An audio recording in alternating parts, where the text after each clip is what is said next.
The stench in the air was overwhelming, reminiscent of the unmistakable odor of urine. It was an unbearable situation, prompting an unexpected confrontation. Huh? Who are you talking about? I inquired, confused by the sudden tension. What? My mother-in-law responded, wearing a dumbfounded expression. Seeing an opportunity, I decided to address the issue and engage in a verbal sparring match with my mother-in-law. My name is Kimberly Johnson, married to Mike, and together we live with our daughter Emily, forming a family of 3. Currently, I am a full-time housewife, but in my premarital days, I worked as an office worker at a medium-sized company. Fate led me to meet Mike at that workplace, and our friendship quickly blossomed into something more. Eventually, we got married, and Emily came into our lives unexpectedly. Retiring from my job, I embraced the role of a full-time housewife and dedicated mother to Emily. Despite the challenges of raising a baby, Mike's supportive and proactive approach in sharing childcare responsibilities made it easier for me. Now, Emily is a 12-year-old in the 6th grade, rapidly growing into a kind-hearted and helpful girl. Our family seemed to be thriving, but one day, Mike dropped a bombshell. He announced that his mother would be moving in with us due to her recent confrontations with neighbors and a supermarket clerk.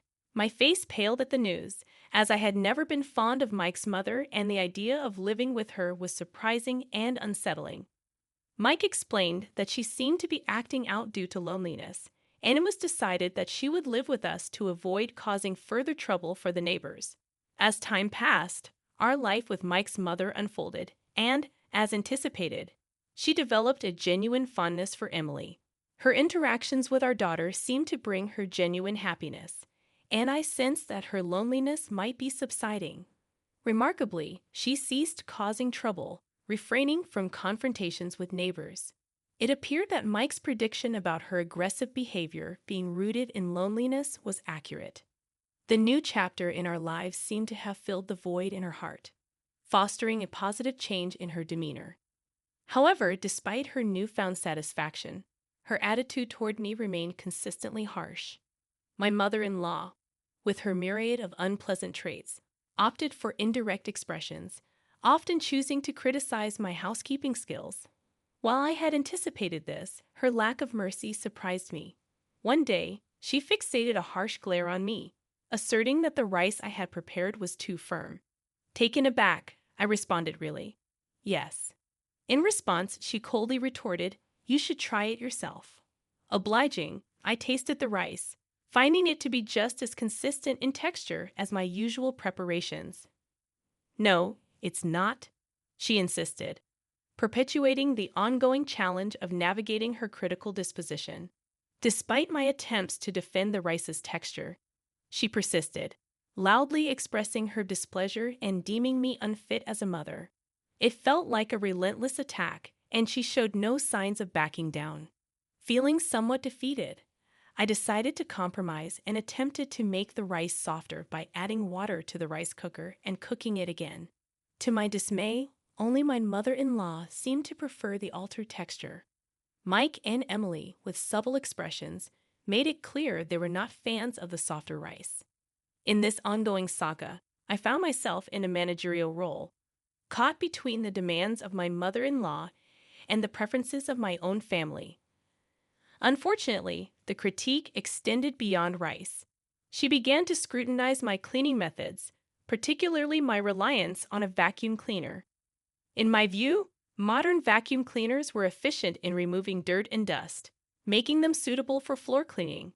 However, my mother-in-law found this approach unacceptable. She lectured me on her traditional method of using a mop before vacuuming. She asserted, "When I was young, I used to wipe the floor with a mop before using the vacuum cleaner. But you only use the vacuum cleaner without even wiping the floor. You're not really cleaning the floor at all. From today, change the way you clean the floor." Her words were firm and harsh, leaving me overwhelmed by her assertiveness. I had no choice but to comply, even though this particular task seemed burdensome given my accustomed methods of managing housework. Reluctantly, I started cleaning the floor as per my mother-in-law's instructions, using a mop instead of my usual vacuum cleaner. I sighed audibly as I worked, feeling the weight of the situation. On that particular Saturday with Emily at home, she noticed the unusual sight of me using a mop and inquired about the change. I explained part of the situation to her, and in her kind-hearted manner, Emily offered to assist with the floor cleaning. Thanks to Emily's help, we managed to finish the task earlier than planned. Surprisingly, my mother-in-law made no effort to contribute and remained seated on the living room sofa, engrossed in television.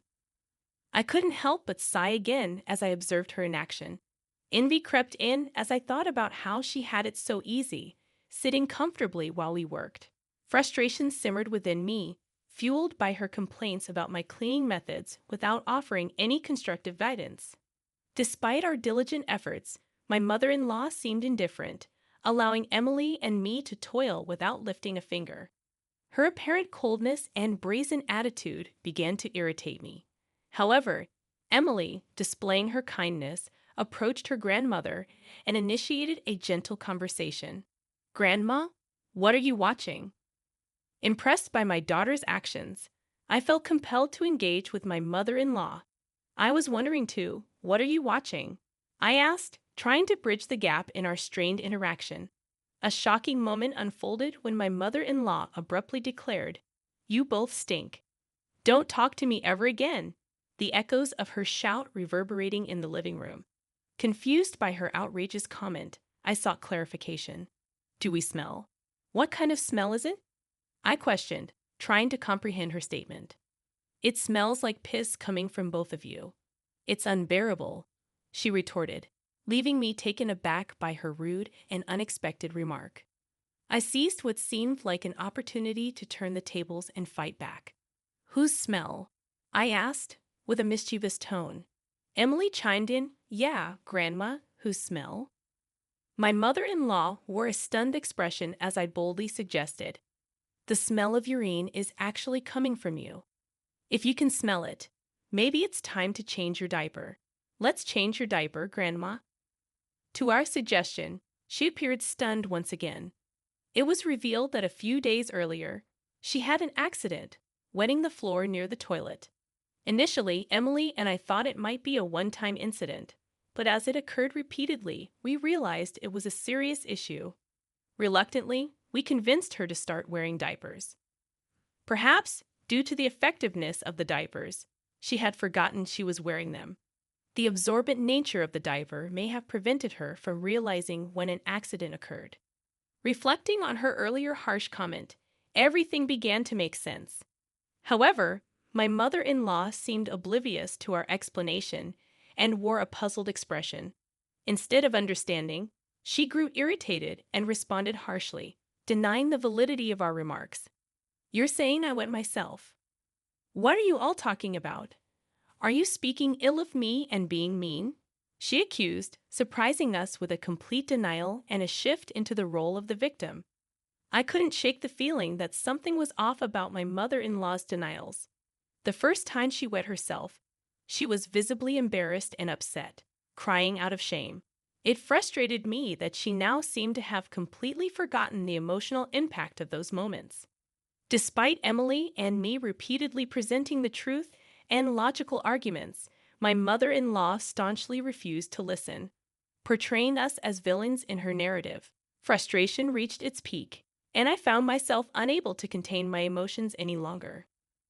"Mother-in-law, what on earth are you talking about?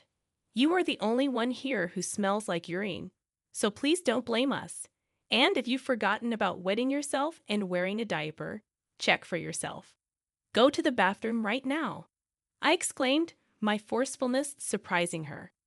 Reluctantly, she went to the bathroom, muttering about how annoying I was. Meanwhile, Emily remarked, "Grandma is acting kind of strange, isn't she?" Even kind-hearted Emily sensed that something was amiss with my mother-in-law's behavior. As I pondered Emily's observation, a scream echoed from the bathroom. It turned out that my mother-in-law had realized the truth while in there. She was wearing a diaper and had indeed wet herself. Shocked and confused, she called for me urgently, hastening to the bathroom. I handed her a spare diaper to avert a potential crisis. It became evident that the panic of the situation had overwhelmed her. Reconsidering the situation, I felt that the incident served as a good wake-up call, and a sense of relief washed over me. It appeared that my mother-in-law had successfully changed her diaper in the bathroom, and everything seemed to be in order. As she emerged from the bathroom looking dejected, I tried to bring some positivity into the situation. Mother-in-law, that's great, isn't it? You were able to change your diaper and must feel refreshed. However, instead of gratitude, my mother-in-law glared at me with a terrifying expression. What do you mean great? What do you mean refreshed? Do you think it's good that I have to wear diapers? You are such a cold person. There is no way you could understand my feelings. I admitted, indeed, I can't understand your feelings at all. As you can see, I am not old and frail, and I am healthy. So, it's only natural that I can't understand your current feelings, right? Are you picking a fight with me, the mother of your husband, Mike? I can't believe it. Why did Mike marry someone with such a bad personality? This wicked woman? You are just as wicked, and the world calls people like you wicked. Flabbergasted by her accusations, I retorted, What are you talking about? What part of me is wicked? You are really rude. It became clear that my mother-in-law genuinely did not see herself as a wicked person, and there was no indication that she would change her misguided opinion or attitude. Frustrated, I had no choice but to yell at her once again. Do you understand? When people say rude, they are referring to people like you. You are causing trouble for our family, but I guess you probably don't realize that, do you? Indignant, my mother-in-law responded, What are you talking about? When have I ever caused trouble for your family? Don't say ridiculous things. In the midst of our heated exchange, Emily unexpectedly intervened, putting an end to the battle. Grandma, before you came, the rice at our house was never too hard. As I reconsidered the situation, I saw the incident as a wake-up call, and a sense of relief washed over me. It appeared that my mother-in-law had successfully changed her diaper in the bathroom, and everything seemed to be in order. However, as she emerged from the bathroom looking dejected, I tried to bring some positivity into the situation. Mother-in-law, that's great, isn't it? You were able to change your diaper and must feel refreshed. Unexpectedly, my mother-in-law glared at me with a terrifying expression. What do you mean great? What do you mean refreshed? Do you think it's good that I have to wear diapers? You are such a cold person. There is no way you could understand my feelings. Admitting, indeed, I can't understand your feelings at all. As you can see, I am not old and frail, and I am healthy. So, it's only natural that I can't understand your current feelings, right? Are you picking a fight with me, the mother of your husband, Mike? I can't believe it. Why did Mike marry someone with such a bad personality, this wicked woman? You are just as wicked, and the world calls people like you wicked. Flabbergasted by her accusations, I retorted, What are you talking about? What part of me is wicked? You are really rude. It became clear that my mother-in-law genuinely did not see herself as a wicked person, and there was no indication that she would change her misguided opinion or attitude. Frustrated, I had no choice but to yell at her once again. Do you understand? When people say rude, they are referring to people like you. You are causing trouble for our family, but I guess you probably don't realize that, do you? Indignant, my mother-in-law responded, What are you talking about? When have I ever caused trouble for your family? Don't say ridiculous things. In the midst of our heated exchange, Emily unexpectedly intervened, putting an end to the battle. Grandma, before you came, the rice at our house was never too hard.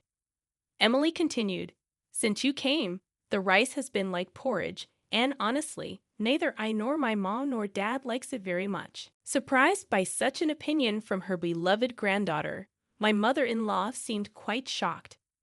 I threw the final words at her, stating, Just like the diaper incident, You seem to have forgotten, so I'll say it.